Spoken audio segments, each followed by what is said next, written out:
Exercise 10.6 math class 9 हम question number 10 को देखेंगे।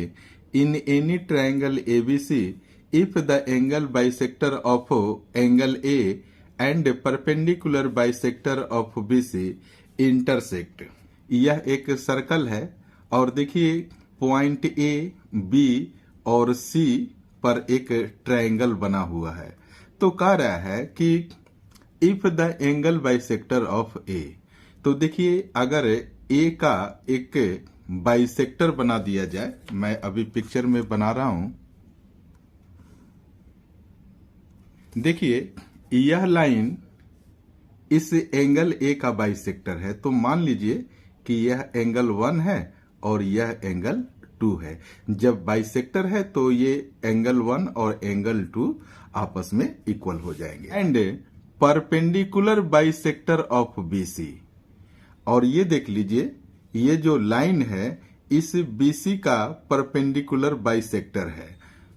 तो अगर इसे हम डी मान लें तो देखिए यहां पर लिखा है कि प्रूव दैट, तो आपको यह प्रूव करना है कि देखिए ये एडी है, यह एंगल ए का बाइसेक्टर है, और दूसरी बात बीसी का जो परपेंडिकुलर बाइसेक्टर है यह दोनों एक ही पॉइंट पर यानी कि सर्कल के इस पॉइंट पर मिलती है। देखिए circumcircle of the triangle ABC, यानी कि देखिए ट्रायंगल एबीसी से होते हुए जो सर्कल बन रही है ना, तो कह रहा है कि इस पॉइंट पर वे इंटरसेक्ट करते हैं। यही हमें प्रूव करना है।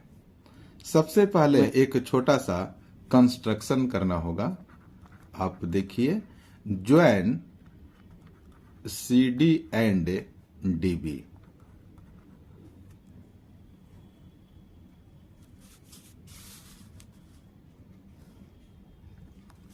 हमने यहां पर CD और DB को ज्वाइन कर दिया। Angle BCD equal to angle BAD, ये दोनों एंगल बराबर हो जाएंगे। और यहां पर आप रीजन लिखिए, एंगल ऑन सेम सेगमेंट। पहले पिक्चर में आप देखिए हमने यहां पर लिखा angle on same segment BD। देखिए ये एक सर्कल है और इसका ये मैंने BD कॉर्ड बना दिया। तो इस कॉर्ड BD के दोनों पॉइंट से देखिए, अगर मैंने यहां पर एक एंगल बना दिया और फिर इसी दोनों पॉइंट से देखिए हमने एक दूसरा ये एंगल बना दिया, तो ये एंगल और ये एंगल आपस में इक्वल होते हैं। तो यहां ये कॉर्ड BD के ऊपर आप पिक्चर में देखिए, आप देखिए एंगल BCD, ये देखिए BC और D ये वाला एंगल, और एंगल BAD, ये देखिए BAD ये वाला एंगल, यानी कि एंगल 1।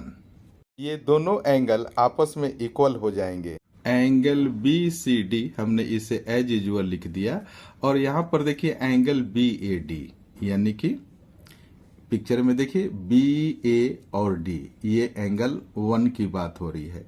तो यह एंगल और ये एंगल दोनों आपस में इक्वल है ना, तो ये एंगल यानी कि एंगल 1 ये पूरे एंगल का हाफ हो जाएगा, क्योंकि दोनों तो आपस में बराबर हैं। तो आप लिखिए BAD के बदले में हम लिखेंगे एंगल A अपॉन 2, यानी कि हाफ हो जाएगा। और आप रीजन भी लिख सकते हैं कि AD इज बाइसेक्टर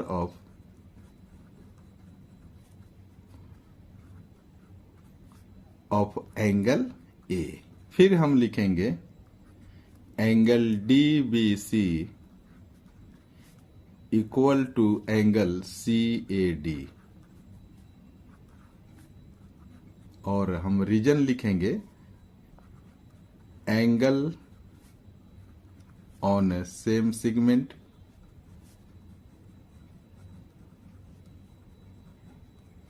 CD। अब आप इसे समझने का प्रयास कीजिए। देखिए मैं फिर एक यहां पर एक सर्कल बना दिया और ये सर्कल का कॉर्ड है CD। अब देखिए इस कॉर्ड के दोनों पॉइंट से हम क्या करेंगे, एक एंगल ये फॉर्म हो गया, और फिर इसी दोनों पॉइंट से यहाँ पर देखिए मैंने ये दूसरा एंगल भी बना दिया।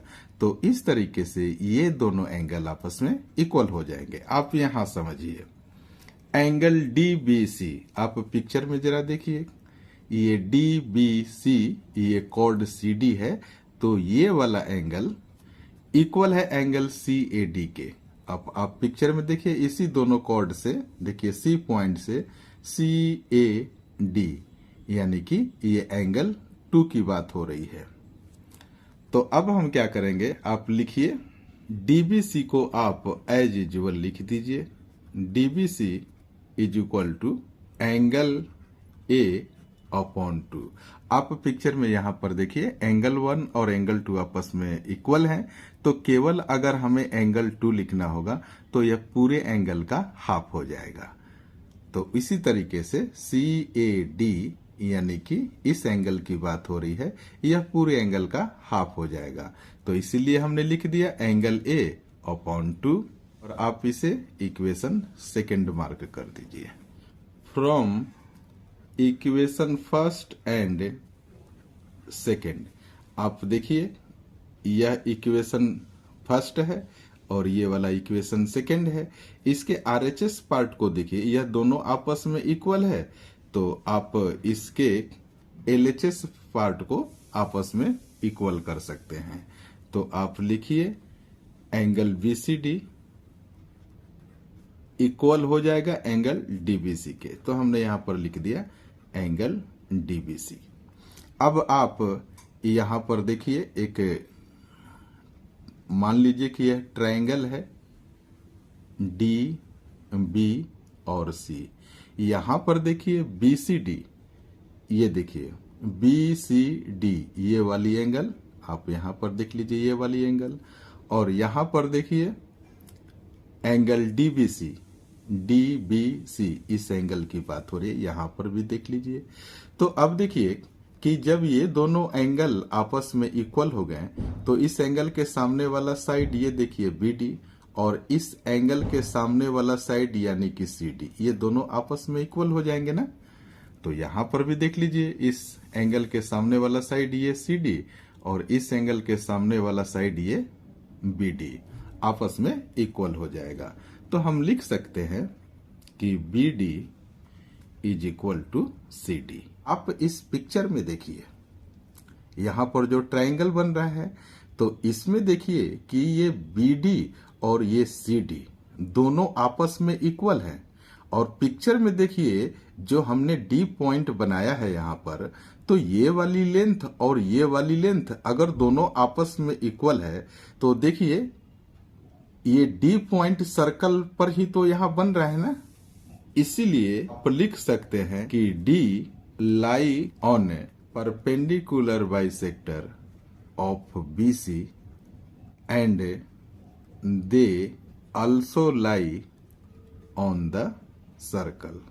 अब आप एक बार जरा और समझिए कि एंगल A का जो बाइसेक्टर है, देख लीजिए यही बाइसेक्टर है ना, और देखिए इस BC का परपेंडिकुलर बाइसेक्टर, सारे इसी पॉइंट पर इंटरसेक्ट करते हैं।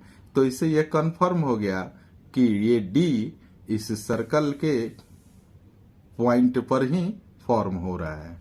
इस चैप्टर के इंट्रोडक्शन पार्ट और थ्योरम्स 1 to 12 को एक बार जरूर देख लेना। वीडियो के डिस्क्रिप्शन में लिंक अवेलेबल है। कृपया मेरे चैनल को लाइक, शेयर एंड सब्सक्राइब भी करें। Thank you so much for watching this video.